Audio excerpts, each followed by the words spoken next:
Good morning. It's an honor to introduce our opening keynote speaker, Brewster Kahle. We're delighted to welcome Brewster back to Charleston, and I'm sure you all are eager to hear his thoughts on how digitization efforts can help counteract the widespread dissemination of fake news. Brewster founded the Internet Archive in 1996, but even before that, he was an influential figure, transforming the ways we generate, archive, and access information. Shortly after graduating from MIT, he was the lead engineer on Thinking Machine's parallel supercomputer connection machine. In 1989, he created WAIS, Wide Area Information Server, which was the Internet's first publishing system. In 1996, he co-founded Alexa Internet, which was subsequently sold to Amazon 3 years later. And that's just a tantalizing snapshot of his noteworthy contributions. Brewster's vision and passion for expanding access to information has impacted all of us working in libraries and publishing. Please join me in welcoming Brewster Kahle.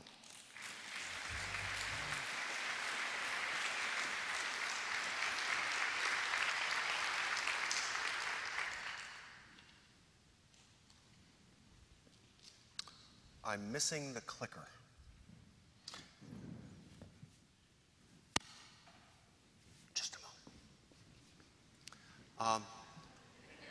So thank you to Beth and Ann for inviting me back to the Charleston conference. I've been really, really looking forward to this. Thank you. This can be our day. This should be our day.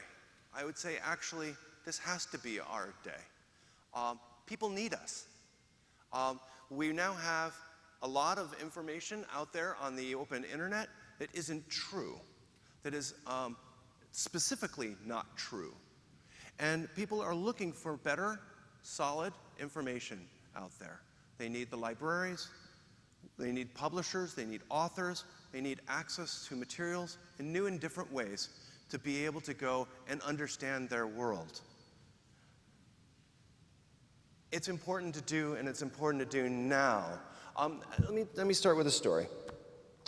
3 years ago, there was presidential election in the United States. And no matter who you wanted to be president of the United States, how it all came down was a train wreck. We had all sorts of things that just went really wrong. How the journalism system didn't function very well. Foreign interference is injected into the Internet Archive, into the United States' election system. People starting to not trust the actual voting machines. The primary system sort of not reflecting what the majority of people wanted. All sorts of things kind of showed all sorts of creaks and problems and the like. And part of this was these internet companies that were pursuing maybe their own interests to the expense of their users.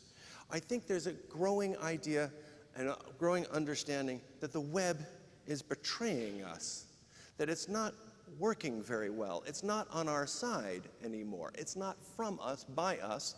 It seems to be coming at us, filtered by people and reasons that aren't reflecting what it is we want to have happen. This is horrifying, right? I'm really in the center of this whole internet information generation, and I didn't know what maybe the Internet Archives or some of the other organizations I work with, their responsibility was for what happened that 3 years ago. But more importantly, probably, I didn't know what to do next. So I looked for help from my friends. I'm part of an exec director club. It's a set of the executive directors of the high-tech open nonprofits. And I said, it's time to get together for dinner. This is the head of Wikipedia, the head of Electronic Frontier Foundation, head of Mozilla Foundation, Public Library of Science, Mozilla Foundation. So I said, please come to the Internet Archive, let's have dinner. So they all came. And I said, what happened here? And what should we do next? And I offered to put the Internet Archive on the table. I said, what is the Internet Archive for now? What should we be? How should we operate? What can we do that would do the maximum public good with the skills that we have? There's a lot of conversation through this.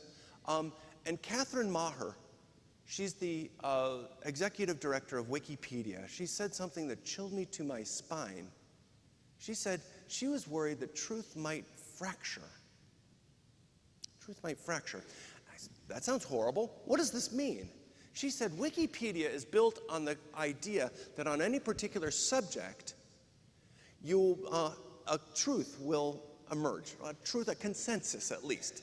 That there'll be pushes and shoves, but it'll stay coherent, and that there's something that will evolve to be a consensus view on that particular subject. She was worried that it might become 2 or 3 or 4, or this idea that you can have a consensus idea of what's going on might not work anymore. So that would be bad. When I think about where do people turn for some concept of truth out there on the open internet, and it's probably Wikipedia. We refer to it all the time. Millions of people every day go and use this service. And it's a crowdsourced system, and it's got this sort of interesting characteristics, but it works very, very well. So how can we go and reinforce Wikipedia? So I asked her, how does this work? And how would truth fracture? She said citation wars. I'd never heard that term before, citation wars. Citation wars. She said that behind the scenes on every Wikipedia page, there's a debate going on. And people are trying to figure out what are the assertions that should be there and what shouldn't be there. And the way those debates happen is based on the weight of the citations. And the citations, they have a rule in Wikipedia that they bias towards things you can click on and see. So that makes sense from a Wikipedia reader's perspective. You'd want to be able to click on the footnote and see why they think that that is in fact true. So you could fact check it, or you can go deeper. Makes sense. But that means that we really leave out a lot of material from being cited in Wikipedia, because it may not have ever been digitized. If it's a book, it may not have ever been digitized. If it is, it might be just snippets in Google World. It might not be available to a web user at all. It might be in a Kindle version, but it's not in the web world. So the books may not be there, the journal literature may not be there, and the web links might not be there. So I committed myself at that point in the Internet Archive to help reinforce Wikipedia. That we were going to go and try to help Wikipedia become as good and solid an information resource going forward as it has been going backwards. I said, let's weave millions of books and web pages into Wikipedia and the web. Let's go and take the best information we can and make it one click away from people through Wikipedia. Okay, so that's 3 years ago. Now I'd like to report a little bit on how we're doing towards that, and more importantly, how we all can work together going forward towards this and sort of similar goals of getting to digital learners. We had been collecting on the all of the outlinks from Wikipedia for about 5 years before. We'd basically subscribed, if you will, by robots to go and find every time a new author wrote a link, we would instantly go and archive it and put it in the Wayback Machine. We knew we wanted to secure Wikipedia in the future. And with this 3 years ago, we said, okay, now let's go and make robots go through and find broken links and go and replace them with links into the Wayback Machine. So it turns out that a web page only lasts about 100 days before it's changed or it's deleted. 100 days. So we are building our culture on sand out there.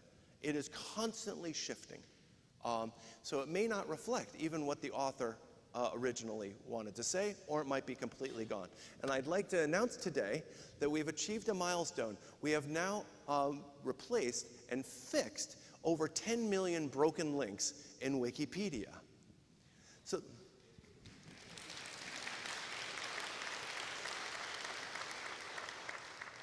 So that's good. And we went and Wikipedia did an analysis of where do people go from Wikipedia. And it turns out 6% of those people that visit a web page on Wikipedia click on one of the footnotes. So 6% of page views, people want to know more, which is quite encouraging to me. And the place that people go to most at this point is the Wayback Machine by a factor of 3. And that's because we've gone and fixed so many broken links. The next is books and then journal literature. So that is our agenda. Let's go and reinforce books and journal literature. And this is how people using books in a very different way than going necessarily and buying a book and reading it from one place to another. It would be going in and reading and then coming back out. So I'm going to do something here that I've constantly been advised against doing, which is I'm going to do a live demo. Okay. Okay. So here is Martin Luther King page. Is it working? Yeah, score. Okay. So here's the Martin Luther King page, a very popular page in Wikipedia land. And it turns out it has about 100 books at the end. If you scroll way down to the end, it's got 100 books that are there. We only had about 30. So we went and bought some more, and we used this as sort of a proof of concept. And if you go to the first footnote, hover over it, then it's a book. It's all deliberate speed, reflection, and has a page number. And if you click on the page number, then it opens right to the right page. Yay, it worked. You can only go one page forward and back, and beyond that, then you have to go and log in and borrow the book from the library, or buy the book, or go to your physical library to get it. But at least you get enough information to be able to understand, is this the right thing? Is it correct? And what you can do. So I was next door, my next door neighbor's house. My next door neighbor is Carmen Steele. She's 15 years old. And I was describing what I wanted to do. With Wikipedia, you click on it, and you open the page to the right, just the right page. And she lit up. She said, I want that. Okay, I don't usually get a rise out of my 15-year-old neighbor, Carmen Steele, but she said, I want that. I said, okay, why? And she said, in my school, I'm not allowed to quote from Wikipedia, right? I have to go and I have to quote from the real book. And if I had that, I could do it in the middle of the night. So I said, okay, now we're on to something here, that we actually have something that we really should move forward on and make this whole thing happen. So we've started working much more closely with Wikipedia. And so we had written this bot to go and fix the web pages, and then we wanted to go and weave in the books themselves. And we started working along with the English Wikipedia group, and not only did they say, yes, please do go and make better hypertext links, Muriel Schottlaender said, Wikipedia loves Internet Archive in this presentation that they gave, and they gave us the Best Tool of the Year award for impact on the Wikimania community.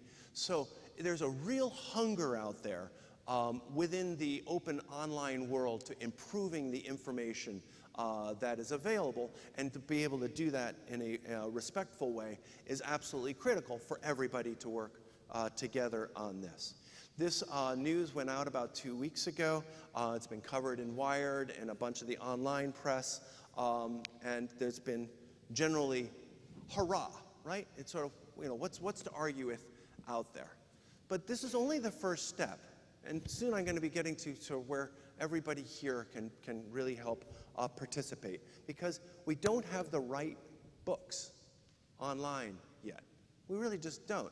So we started to go and analyze, where are we at the Internet Archive collections, for instance? We've been digitizing books at about 1,000 books a day for the last bunch of years, 15 years now, and working with libraries. We have a room inside the Library of Congress. It's been cranking away. And we went and did a study of the books by decade that we have on the Internet Archive. And if you look at that graph, it's going great up to 1923. And like in all these information graphs, it's supposed to continue up exponentially. But it doesn't. It craters. It craters all the way through the 20th century. And it doesn't even get up to 1923 levels until the end of the 20th century. So we're missing a century of books. So those that are turning to the Internet Archive for information that is deeper than you can get through Google or Wikipedia are not getting access to a large percentage of the materials that were published during the 20th century. Not good enough. It was a pretty impactful century. I don't think we want to bring up a generation not knowing about the 20th century. So where do people go? If you try to figure out, okay, if it's not in the Internet Archive, maybe it's available as a physical book. And where many people go and find physical books, you can go to the library, but a lot of people turn to Amazon. So there was a study of Amazon of books by decade. One more time, so it's decade, goes up to 1923, crash, craters. So even books available new from Amazon, they're not in print, and they're not available from Amazon. So we've got a real problem out there that we don't have access, very easily access. If it's any place, it's within our libraries. And our libraries in general have been quite nervous about how to go and make post-1923 books available respectfully. And here there's been an evolution that has worked very well. It's called controlled digital lending. It's very library-like and frankly a little lame. That you can basically go and find and check out a book. And if you have a physical book, if it's been digitized, then one reader at a time can have access to that digital book. And if somebody else wants that book, they have to wait until that book is returned. And it's protected with the same protection mechanisms that the publishers use for their in-print stuff. So our dusty musties, our century of old books, we're going and protecting with these same sort of clunky interfaces to go and make these digital versions available. So this has been up and running since the year 2011.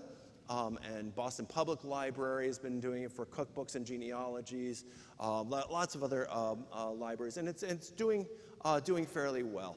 There's a position paper and some legal white papers now, and in terms of how to argue all of this, and this sort of basic balance of having some level of access to these materials has been adopted by a very large number of organizations. So now we have not only a distribution system, Wikipedia, we now have a mechanism of going and making things available respectfully in terms of copyright to go and take the modern materials and make those available sort of on our own terms as libraries in a library-like way. The next key was the ramp-up digitization. So how to do this? Well, we've been digitizing books up a storm, but we needed more books and we wanted to be able to go much faster. So we started to work with libraries on not just in-library scanning, but where they would go and donate enormous quantities of books to the Internet Archive that we could cost-effectively go and digitize. One of the first on this was Trent University. And Trent University was remodeling one of their libraries, and they were going from 500,000 books down to 250,000 books because they wanted to free up space for more student activities and meeting rooms and the like. They didn't, the students weren't using these. So they basically took all of the books that hadn't been checked out in 10 years, and they wanted to deaccession them. But they wanted to deaccession them respectfully.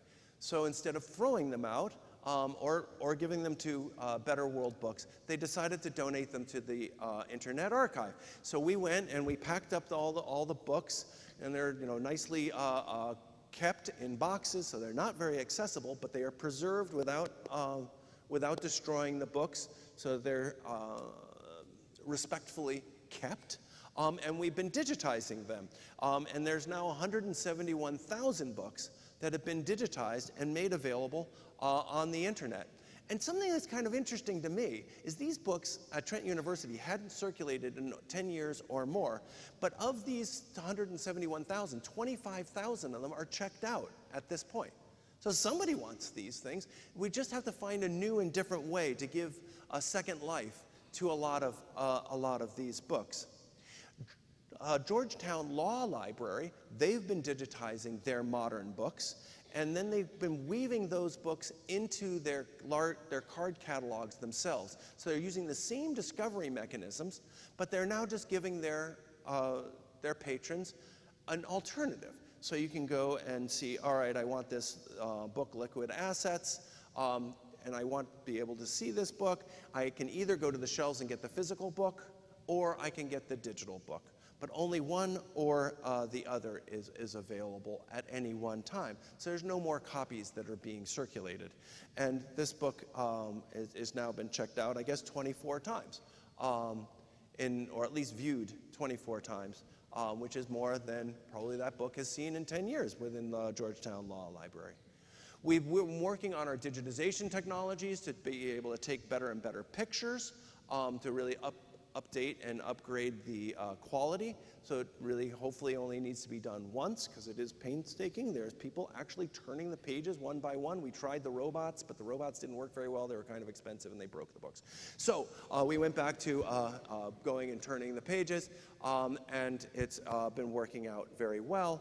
And we're now digitizing over 1,000 books a day of modern books that have been donated or we've been working with. We just finished a project with Phillips Academy Andover, where they were remodeling their library, so they had all of their books off of their shelves.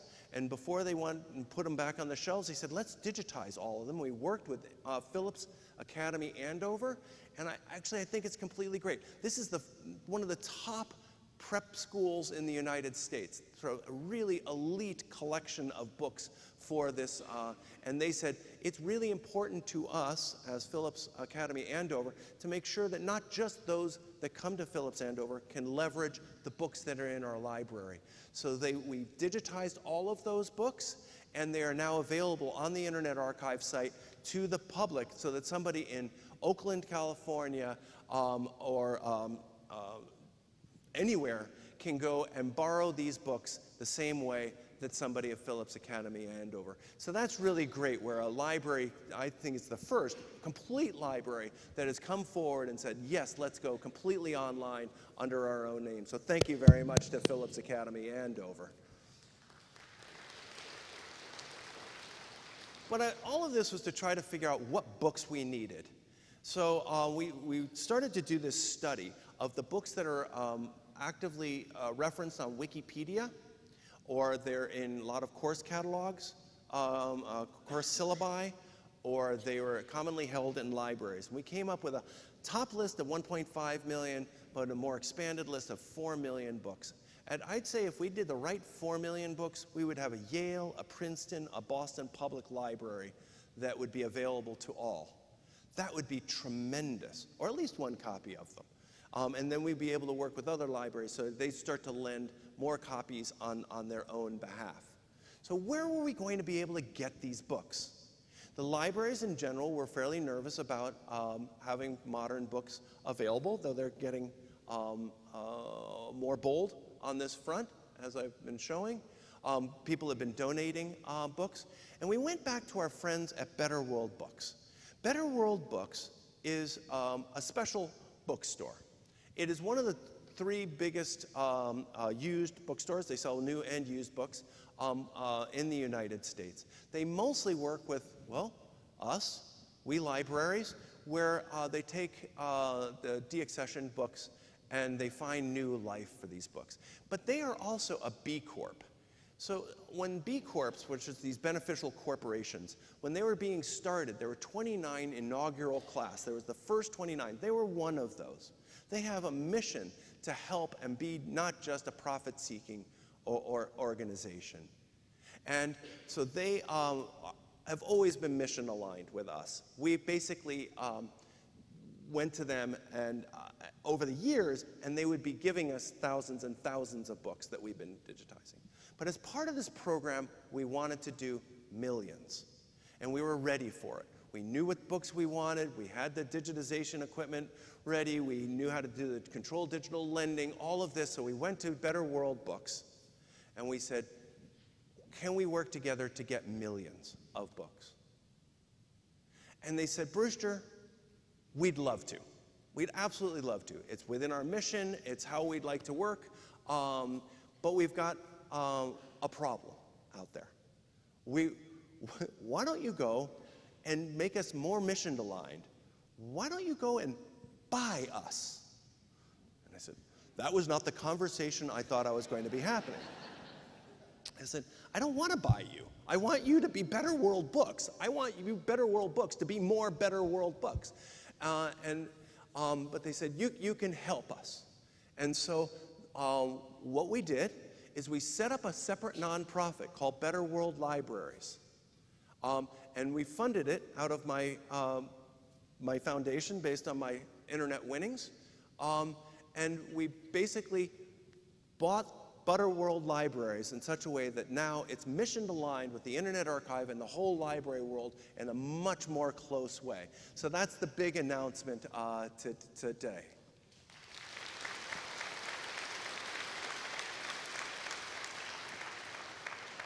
So with Better World Books, now part of, I'd say, closer into the whole library ecosystem, we're coming up with mechanisms of going and having books see all of their positive attributes leveraged in the different parts of the life cycle of books.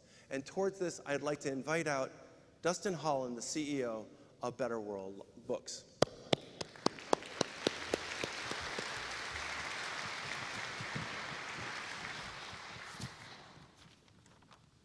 Thank you, Brewster. I can tell you we owe you a debt of gratitude. Thank you for believing in us, and thank you for investing in our mission. So Brewster told you a little bit about the story of how it happened, but let me tell you how it really happened. Last fall, Brewster came to us. He shared his vision with us.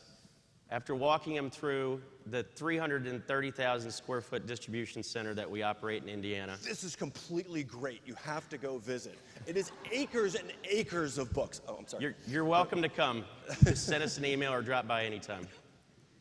Anyway, we told Brewster about the 30 million books a year that we process at one of our 4 distribution centers. And he told us about his mission, and we wanted to help. So we sat down in our conference room, and he thanked us for the hundreds of thousands of books that we had provided over the past decade or so. And he told us, he kept throwing out the word millions, millions of books, millions of books. So we said, Brewster, I've got 2 options for you. You can buy those books, or you can buy the company. So here we are today. Thank you.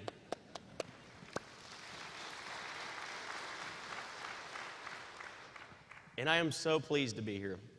Today is truly a glorious day. For 15 years, I've been coming to the Charleston conference, and many of you librarians in the room have come up to me over the years and told me our program is too good to be true.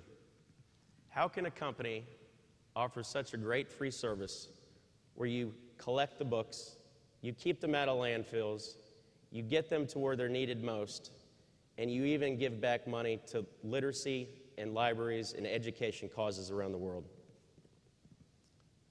I've also heard, and I've heard this from many people in the room, that sometimes you wrap up your books in newspapers and you put them in the dumpster.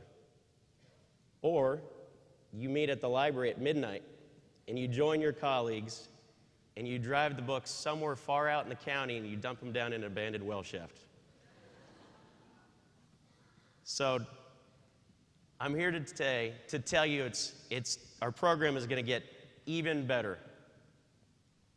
You've heard Brewster's vision for weaving millions of books into Wikipedia and beyond. And Better World Books is pleased to play a role in fulfilling that mission.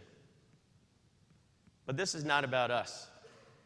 This is about you making that happen.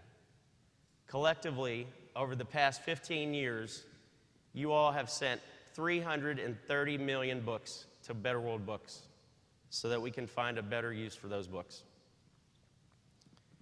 And that's why I'm here today to talk about the better option. So you're going to continue to ship books to Better World Books as you always have. Nothing changes there. But what we're going to do is we're going to be taking the millions of books that we process in one of our 4 distribution centers, and we're going to be checking those books against Internet Archive's wish list. And we'll be keeping those books and the books that we're unable to resell out of the recycling stream, and we're going to be setting them aside for the Internet Archive so they may preserve and digitize those books and make those books universally accessible to all people in all generations to come.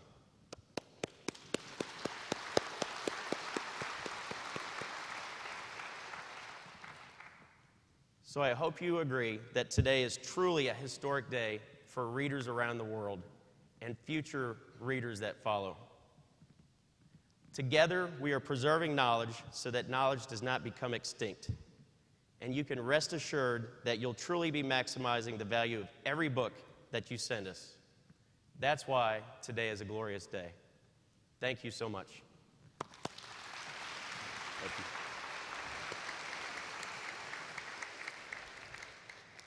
Really, it's been a delight to work with Better World Books over the years, and it is really getting better. So please, change your buying habits from another website you might be buying your books. Don't buy them from betterworldbooks.com, please, and continue to donate books to them, as that will keep it a vibrant ecosystem. It is not easy to compete against Amazon. Amazon is a juggernaut out there. And I think that we in the library world can and should work together more concretely and better to have a full life cycle of books that reflects our values, that can go and support the publishers and authors on the front end as libraries buy. I understand about 20% of the whole book publishing industry goes to libraries, that when it's time to have fewer books on the shelves, they can go to Better World Books. Those books can be digitized, physically preserved, and they can be injected, bits and pieces of them, into the World Wide Web and read in a very different way than how you might have read a history book of buying it and reading it all the way through. It's more the sort of in and out. I think of it like newspapers are really designed for today's readers, like today, and yesterday's newspaper is fish wrap. But we know that there's history in the newspapers from other days, but you read it in a very different way. I believe that's what we're seeing on the Internet Archive as we've been weaving these books into the web. They're being used in a fairly different way. But there's also driving demand back up into buying the books or getting them out of libraries. So we've heard now about millions of books and how this whole thing could work, but really the whole thing comes down to people and supporting cult communities. I work with Wendy Hanamura. She's a Japanese American. Her mother and her grandparents were in a Japanese internment camp during World War II. And she's gotten, she's fabulous in working with the Internet Archive. You'll hear her later on our panel of Dustin and a bunch of us at 1:45. Please come. But she'll be there. But she's gotten distraught about how the Japanese internment experience is being come to be understood out there. There's an article a few weeks ago in the New York Times that showed that one of the physical Japanese internment camp facilities was being used for the migrant children that are coming over the borders to intern them there. And that this conflict and this sort of idea that these camps are being used again and in this way is sort of historically not a great thing from the perspective of the Japanese American community and beyond that. So there have been some protests about this and the like, but they're starting to find that the Japanese internment program is starting to be apparently deliberately misremembered what it was. That it even happened, or that it might have been good for the Japanese. They wanted to be in these internment camps. This is just not true. But the people that were in those Japanese internment camps are starting to pass away. And when the last person that actually was involved in those, then history is needing to be gotten from our books and other sources. So how are we going to keep this all alive?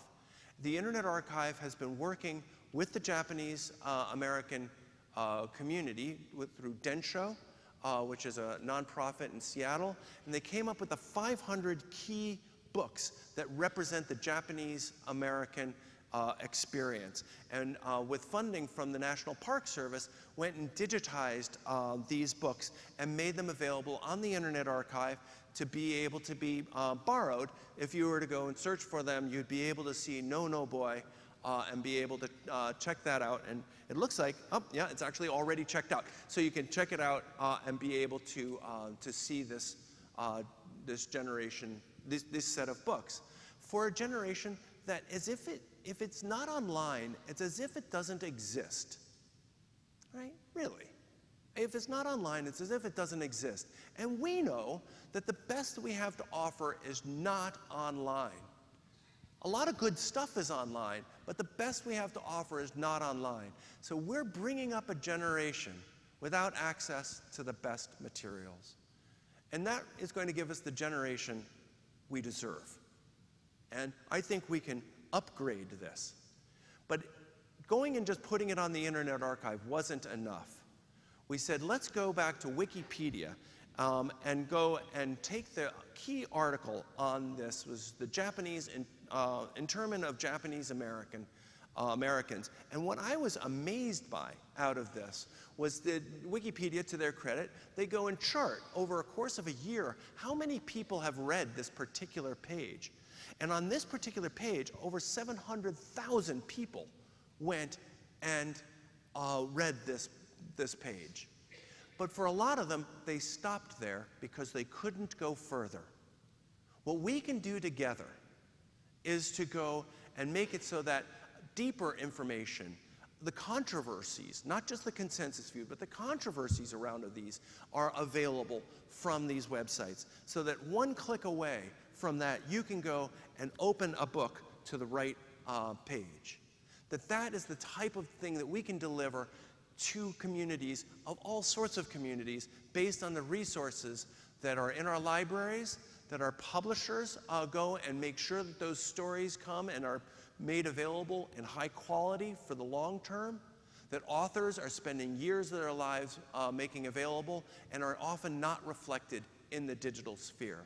We can bridge that gap now by working together.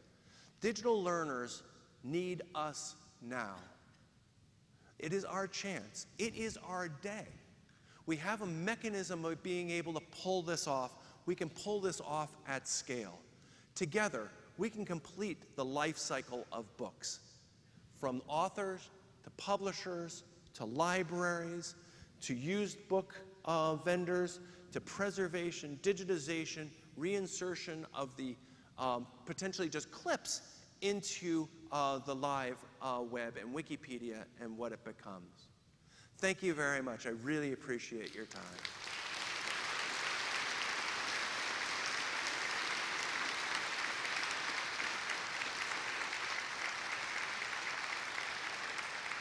Do we still have time for questions? Dustin, would you mind coming out? If there are any questions, please. And if there are no questions, I'm going to go home really depressed. I have no question. I'm John Dove, and I have a really short statement. I was really proud of you and the Internet Archive when I indeed read the whole Mueller report to see that you were prominently in the Mueller report. Let me set the record straight. So the Mueller report came out as a scanned PDF. This is a dead document. And we said, let's work to make it a live internet document. Working with the Digital Public Library America, they rekeyed it, and we had a whole slew of interns through the summer going and trying to make all of the footnotes live. There are 2,000 footnotes. We were able to find 700 of them. Some were a little bit wrong, and we basically went and fixed them, and we went and archived the materials, and we made them permanently available. The idea of let's go and use our library resources to bring high-quality information to the world so that all information is just one click away. Thank you. Thank you very much for being here. I'm going to go my tiptoes so you can hear me. Thank you very much for being here and for all the work you've been doing. My question for you is whether you see it within your mission or your ability to help preserve the contributions that libraries have made to the books that you're digitizing. So for example, if you receive books from our library collections from the 70s or 80s, you're likely to be seeing punch cards in the front of the books. Is there anything we can do to help preserve our own history through the Internet Archive's work? So there's currently what we do, and then what we'll be doing, and this is a good chance to bring in Dustin. So when we try to bring as much context into these materials at all, just to try to make it so that people want to use them more. So so that Trent University goes and uses their organization structures and their collections so that if you want to use it from that point of view, you can. So the idea is to try to reflect different organization structures on top of this, all the way to end users' wish lists and favorite lists to go and help people navigate these materials. And we photograph everything, including those great little cards. Oh, I love the little cards. Or the book plates, the ex libris's. Those are the things that often bring things to life. Or sometimes it's the markings. Sometimes they're famous people like President Adams. John Quincy Adams, his markings in books, but there are also sometimes they're highlights, which aren't necessarily always great. But we basically photograph and keep all of this available. One of the great things is Better World Books tracks where all of the books come from that go through the Better World Books system. And we'd like to go and potentially weave those things back into the libraries themselves. One puzzle we have is the pre-ISBN world. It's easy when there's ISBNs, but the 1923 to 1973 we're having trouble with. What we really want to do is keep the card catalog information that often has a local number in it. But often that's lost, or you guys take it out of your library catalog when you deaccession. But we'd like to be able to go and take those, barcode on those, to get the MARC records so that we're really much more effective of getting 1923 to 1973. But then we'll also know what library they came from.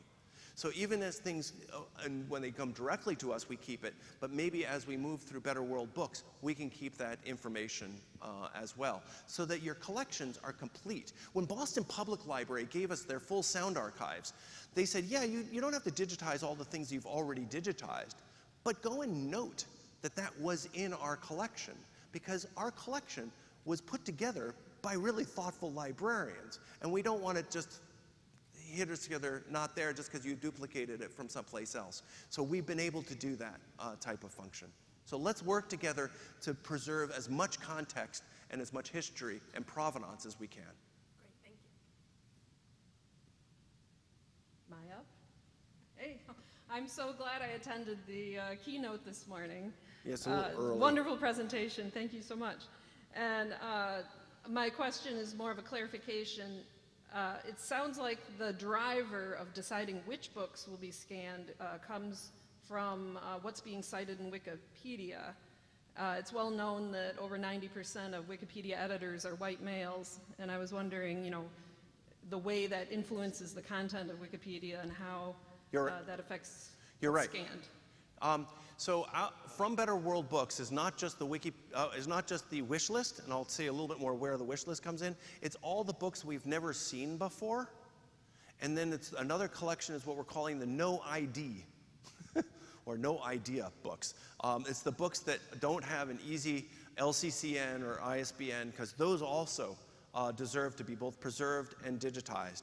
The wish list is being compiled not just out of Wikipedia, but what's on course catalogs, what's also in widely held by libraries, and there are groups. There's the Universal School Library Program that's run by Lisa Petrides that's trying to make sure that it represents large numbers of voices that have not been traditionally represented in our libraries. So the Japanese American program is sort of one example of that, but they are basically reaching out to different programs. So Lisa Petrides at ISKME is working with us to build the Universal School Library to try to do that. So we want it all. The question is what's the priority? So we are going and collecting everything, but then we're trying to prioritize. If you'd like to be involved in trying to make sure that there are representative voices, or what are the key books, please bring them forward. Oh, we just started a program. It's kind of fun. On openlibrary.org, Internet Archive is archive.org, and there's openlibrary.org. You can sponsor a book.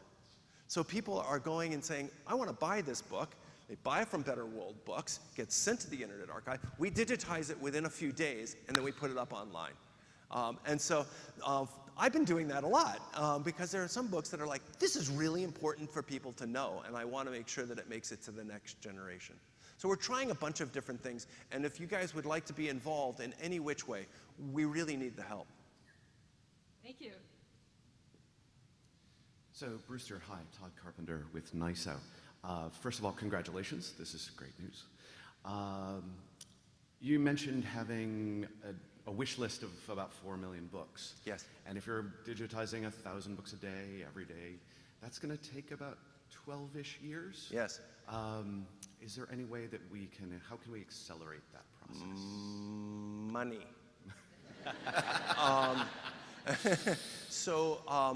We went out to the MacArthur Foundation and participated in this 100 million and change and sort of did a version of this sort of books program. The $100 million to change the world. And we came in 8th. You had to come in first, but we came in 8th, actually, out of 1,900. That was pretty good. The people wanted a library to happen. So we're continuing to move forward on this. But frankly, we said it's such a good idea, we should make sure that this happens anyway. And that's why, this deal with the Better World Books is really coming out of the endowment of the Internet Archive. We're spending our endowment. It's not that expensive. Yes, it's still tens of millions of dollars, but we have that much money. We really do. In the United States, it's a $12 billion a year industry is the library system. About a third or a quarter of it goes to publishers' products. I'm not suggesting we spend any less than those 3 or 4 billion on publishers' products. I think it's a great idea. But I think we can go and leverage our money better. I think we can make it not only available physically to people, but digitally with people in safe, respectful ways. So looking for help. So the Internet Archive is an $18 million a year organization. The San Francisco Public Library is $160 million a year. Again, not suggesting it should be less, but it just shows that we're a bargain. And the level of leverage you get in this digital world is so large. We just don't know really how to fit it into our world. We don't know how to go and say, well, I'm really supposed to basically help out my school, my university, my county, my town, whatever it is. That's all I'm really, I'd like to help more than that, but that's my job mandate. If there's a mechanism for us to figure out a way that we can work together anyway within your mandates, and I think part of this Better World Books thing is part of it, but we can turn up the knob arbitrarily at this point at the same quality. As an engineer, it's nice to be able to just say pour money in and stir, but at this point, we can pour money in and stir.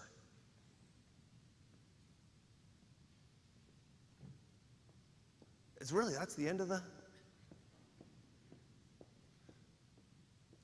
We have time for one more question. If anyone has a burning comment or question that they would like to share. Anyone in the balcony? I don't have a line of sight for that microphone, so if anyone is up there, Marco Polo, please let us hear you. I have one quick question. Sure. How are you getting around copyright? If you want to digitize all of these books, are you working with the publishers? How are you dealing with that piece of the puzzle? Where are you? Oh, hi. How are we getting around? How are we working with copyright? Is better the way I'd say. We're working with a number of publishers, like the University Press publishers, Cornell University Press and MIT Press, and they've explicitly gone and said this is all good. There's Houghton Mifflin that we've been working with. So there's a bunch that have explicitly said good to go. But the controlled digital lending, and I'm no legal master here, says basically how fair use and works in the United States. So the idea of making these available respectfully and in a very limited way is reasonable to do. And I would suggest that you try it. Go to Open Library and try borrowing a book. And I think a lot of people have the misconception if something's online, it's as if it goes everywhere. And it's just not true. We've basically used the same sort of constraints that the Netflix or the Adobe Digital Editions, the overdrives, all of those same structures to go and make our dusty musties available. And I would say it's not great. We really have to go much further than this to make it really easy and accessible to somebody from Wikipedia. Wikipedians are just people that are reading Wikipedia are used to clicking, going, and seeing. And we can do a little bit, but we've got to make it easier than that. But this is as far as we thought we could go, because this is what publishers are doing for books that they're selling for a very different reason. Mostly people are buying books on a Kindle to read it all the way through. The way that we're using these books mostly is people are in and out. Yes, there are other books that are available on the Internet Archive if you go see them, but try reading them. They're not that great in this way. They're mostly reference materials. I think of it kind of, how many remember microfilm? That, right? It's a little bit like that, where it's sort of, you're going back into the archives to be able to find and refer to things. So I don't think it's as threatening as it may sound. And it's been going on for now 8 years, and it hasn't caused a widespread collapse of the publishing system. Thank you. Thank you very much. Wonderful. Thank you so much to everyone. Thank you. We'll turn it back over to Leah now.